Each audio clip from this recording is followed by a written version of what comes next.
software in here will affect the workings of the computer or something like that. So that you should not change anything unless you know you're really an expert, you know what's there.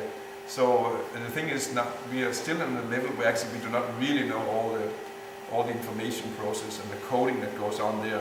So unless we knew everything, I don't think anyone's qualified to really start tinkering with it as they're doing now. And it's also seen that a lot of this genetic modification is they actually are creating a lot of harm. You know, with the cotton scandal in India, for example. What? Cotton scandal. Cotton?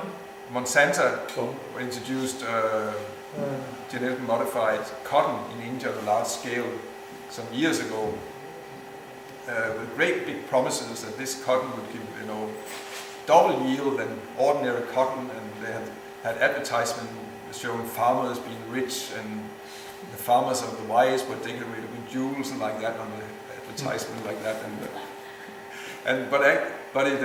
but actually it turned out that it was a disaster. It didn't work.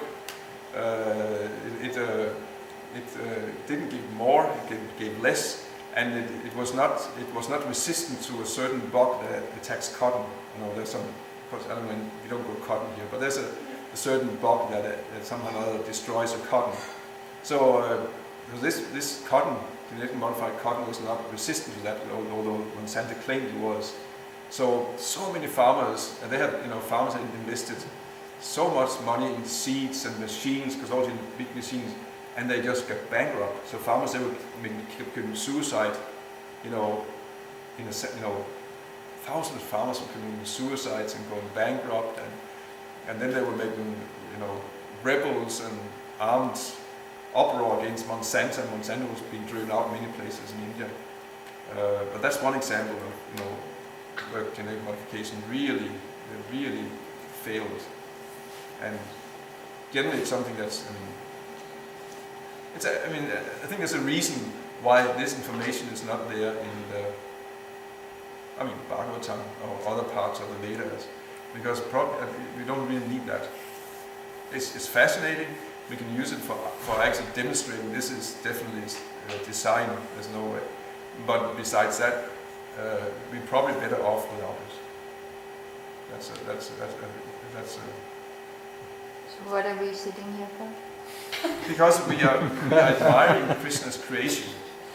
I think we're doing that, and that's legitimate, and that's bona fide.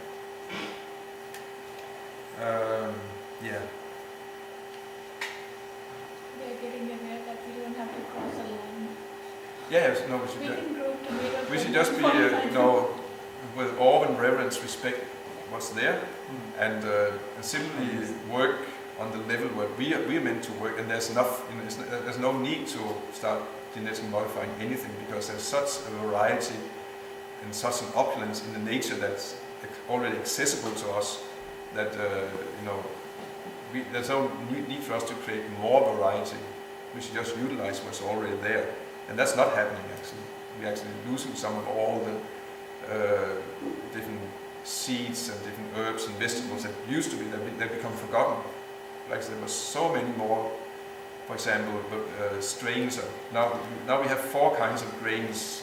We have wheat, barley, oats, and rye grown on these temperate climates. And that's kind of the 4 standard grains. But actually there are more, but they're forgotten. There's some old grains, and I know there's some farmers who are kind of reviving them. Now they're coming out, but if you just research the existing variety, that's already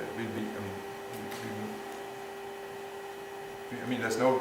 Anyway, this kind of technology doesn't make any sense. Of course, that's what's driving this research. Also, we can think it's fascinating, but it's not. This research is not for it's not cheap. It's extremely expensive. These kinds of research. Someone is paying for it. Why are they paying? Well, because there's a big possibility for business in there. It's not just for idealistic reasons to uncover the creation of God.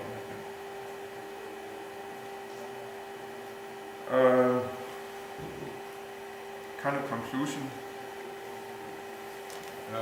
was language is intelligent in cost, that we know. We know software is intelligent in cost. We know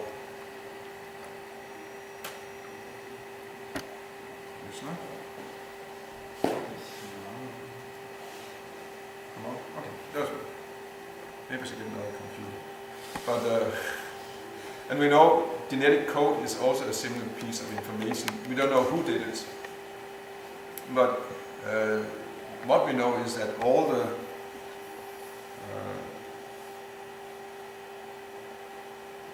information that we know the source of was intelligently created. So it stands to reason that also this is intelligently created, this information. That's basically the argument.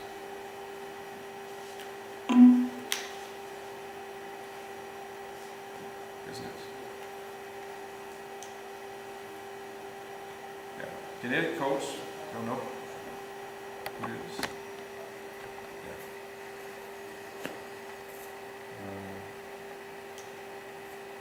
Okay, I think we should. Was it a lecture now? Who's giving lecture? That's 10 minutes ago. Someone should come and kick us out. 15 minutes ago. Was it? Is Andrews would give a lecture? No, paper. Oh. He prepared. Huh? He prepared. Oh, not so much. He can give some more. It's still. From the one on genetic code, everything is running on genetic code, it is in this cell. Huh? One on genetic code, everything is running on the genetic code. Why is not everything running? Why not? You put question mark there. Yeah, question mark. Why is it not intelligent class? Because Yeah. everything is running on it. Yeah, I mean, the point is we have not seen Oh, okay. it. No, these other courses we have seen. Oh, okay. But I just had. I'm just getting annoyed with this machine. Very good. Christian. Yeah. I had a quote from actually Isaac Newton. You know Newton? Yeah. Yeah. Who said that we must, as far as possible, to the same effects, we must, as far as possible, describe the same causes. Because that's course written in 1600. Newton is discussing gravity, and we can observe that a rock in Europe, when it will fall to the ground. Also in America, a rock will fall to the ground. So Newton is arguing that we must, to the same kinds of effects, we must ascribe the same kind of cause. We must assume that what is causing a rock to fall to the ground in America is the same cause that causes a rock to fall to the ground in Europe, for example. So and that's a kind of a principle. Newton is talking about a scientific principle. So similarly, also here we have information, and we have, in the cases where we know, where the cause is known, we know it's an intelligent cause. Here we have a piece of information, we have not seen the cause, but you must assume it's a similar kind of cause, an intelligent cause. Something like that. Any comments or questions before I wind up? Is it intelligible? All this, does it make sense? Is it, I mean, It's not really- huh? it's not really- Yeah. It's okay.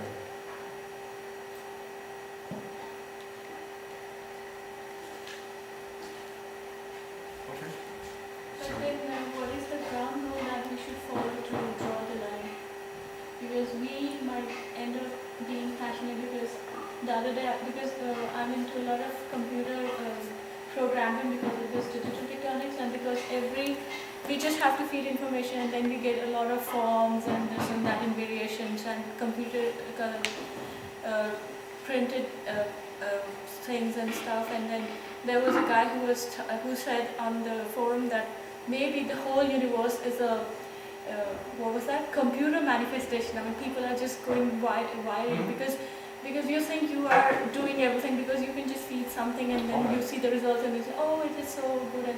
And then he said, if you look at the universe, it looks like a computer manifestation. So now they say that somebody with a computer is sitting up there. And so, I mean, what is the ground rule just to check yourself that you're not crossing the line. But I'm not sure what line are you crossing beyond when it gets there's no more science and just becomes science fiction, or what is that the line? yeah, ground rule for everybody, like whether you're in computer or in biology. Like you're making tomatoes and that's okay, and you're having fish, that's okay. But to combine these two is like okay. That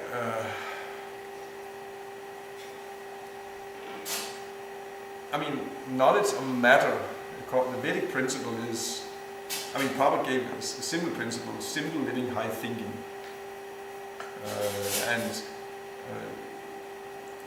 The purpose of knowing matter is to know how we get detached from matter.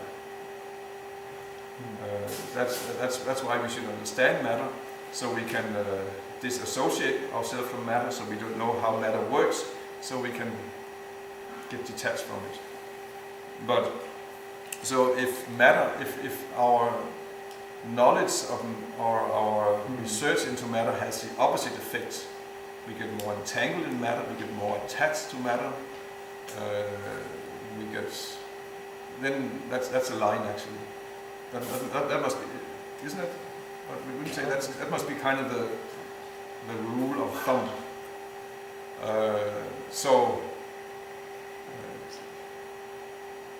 Like, I mean, many of you, like you work with, both of you for example, you work with computers and software and like that. Where does line draw for you? Well, you need to make some money to live, isn't it?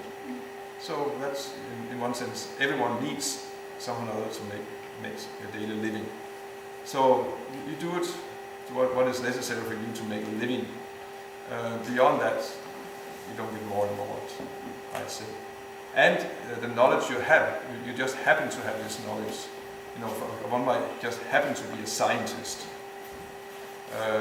Then use that knowledge to prove the existence of Krishna or demonstrate Krishna's opulence of power, since you have it anyway. But I'd say there's no particular reason why in our schools and gurukuls like that, our children, they should spend years and years and years to learn all kinds of this technical knowledge. Preachers, we need to know to have some scientific knowledge, because a lot of the atheism we see is coming from within the world of science. So we have to actually, the science be able to show that no, actually God is very evident in the findings of science. So preachers need that, and I think that any preacher, devoted preacher, should have some like elementary knowledge. Like this is just elementary. We're not. I mean, even I'm just dealing on a quite elementary level. Yeah, but still in the beginning you said that we can only assume from this that there is a God, because there's the ultimate source that comes from that. We can assume from the intelligent design there's something, origin behind that is intelligent, but we can only, to come from that point to that is the proof of God. How do we make that? How do you make that? I don't know if you actually even can, strictly speaking, make that, because as I said, you can see this is intelligent activity.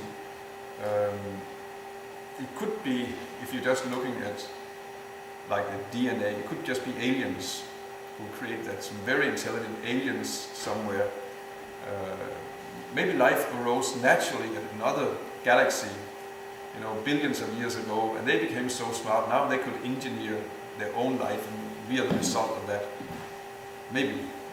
Of course, if you start looking at the universe as such, and it looks like the Big Bang was engineered, then it looks something like God, meaning an intelligence behind the universe and behind space and like that. So that you probably can reasonably make an argument for God like that on the basis of the universe that looks like it's intelligent, it goes behind the universe. But you couldn't get to Krishna from there.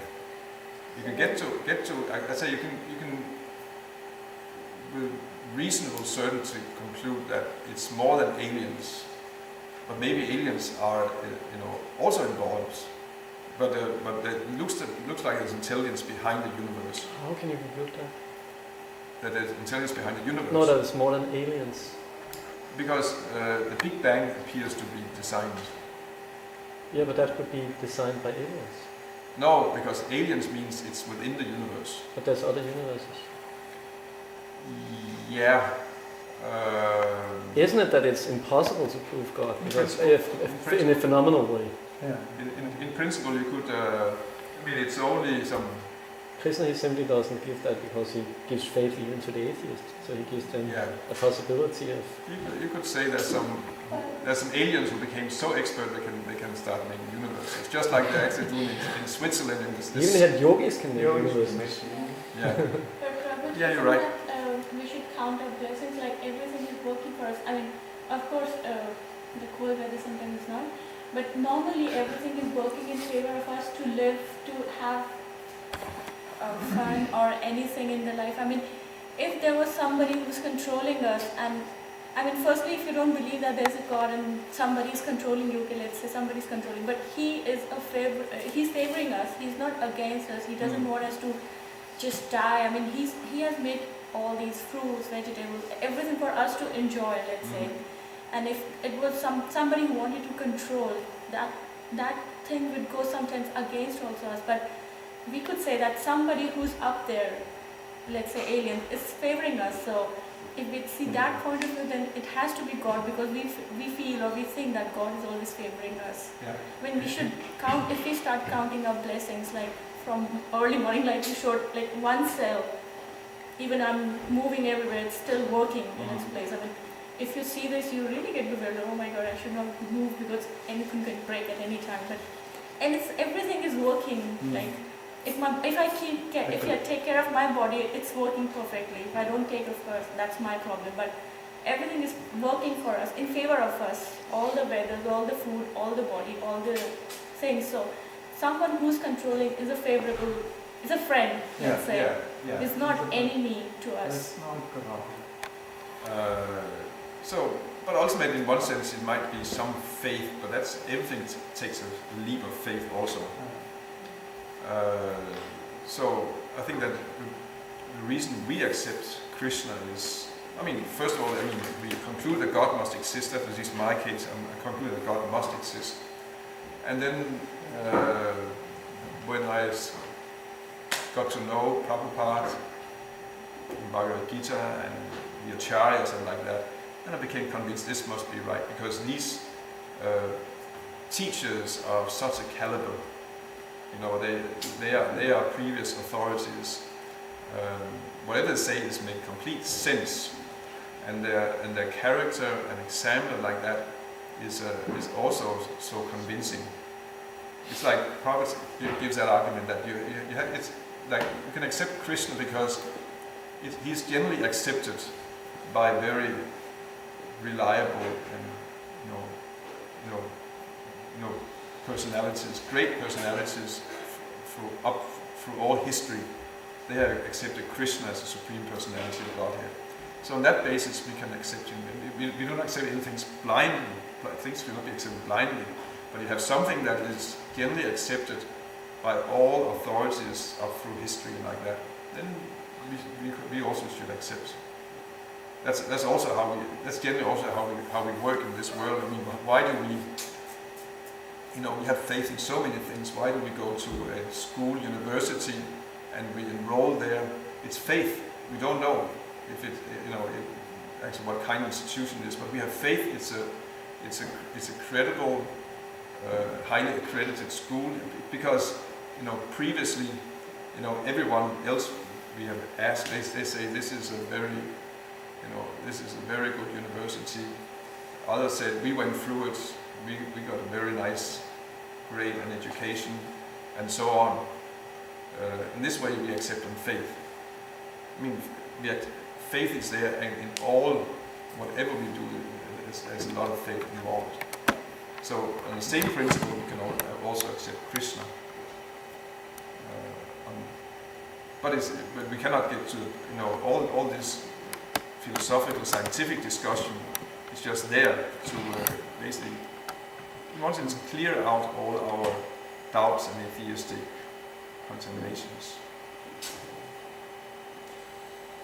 Ultimately, but the realization of Krishna will come when we start serving Krishna as a purity, not just by discussion, philosophy, and scientific arguments and like that. But scientific arguments is a part of, another way, of our service to Krishna. So we'll get some realization of Krishna, through discussions of this. And we can bring, those who are contaminated by atheism presented in the guise of science. We can help those over, so actually they can become somewhat faithful, so they can open Bhagavad Gita and start reading Bhagavad Gita. I just think it has become very helpful to get this analytical insight, to become more detached, like you said, the purpose of it. Like we said, and we should have, Prabhupada wanted us to have science, science. He said, religion without philosophy is sentimentalism, and included in philosophy is science. That's also one thing you should understand when you read the word philosophy. That also means science. Actually, most people think that philosophy and science are two things, but actually they are. Philosophy is a little broader, but science is a part of philosophy. When Newton was writing in the 1600s, here Newton is up there quoted, and he's quoted from the most important book on science written, the Principia. You know this, the book that he wrote. Newton started the whole scientific revolution with that book. He was the first one who systematically was making experiments, observations, mathematical analysis, and getting conclusions and getting laws. And it was, everyone before that, it was much more vague. And Newton, with that book, really changed the world. But the word science does not appear in that book. He doesn't use the word science. He calls it, he has two words. One is experimental philosophy, and other is natural philosophy. So that was actually the word for science previously: experimental philosophy, natural philosophy. And then, as this natural philosophy starts gaining ground and it becomes like a part of philosophy that grows and assumes almost existence of its own, and then they start, we need a particular word for this. And then there's actually one Englishman, William Whewell, in 1835 something like that. He came up with the word science. Let's call it science. So since then they call it science, but it's actually philosophy. So when Prabhupada says we need religion with philosophy, that includes, religion without science is sentimentalism, and science without religion is just dry speculation. So it's absolutely useful, and especially with our conditioning, it's a must that we must have part of it. It must be part of our, baggage, I'd say.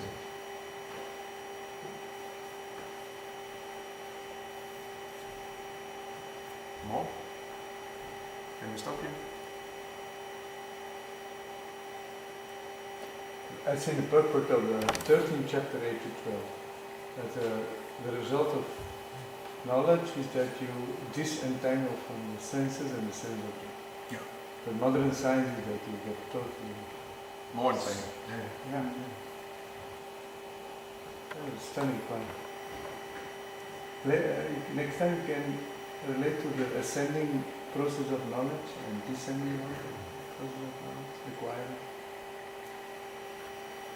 I don't know if you can, because the Jnanis, they are mainly working on empirical ascending, but they also become detached, isn't it? Stunning.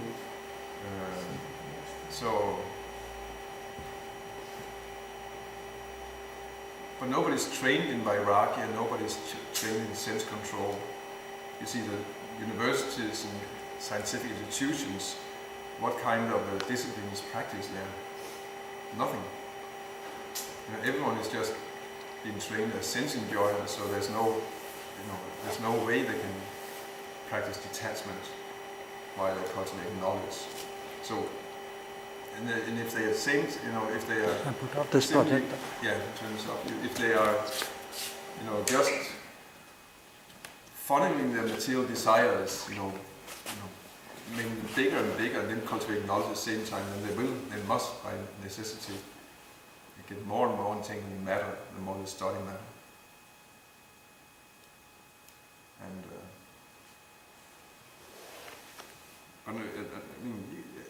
as I understand, you can, if austere jnanis and yogis like that who are trying to realize the truth empirically, well, I think as I understand, they do get detached, but of course in an artificial way.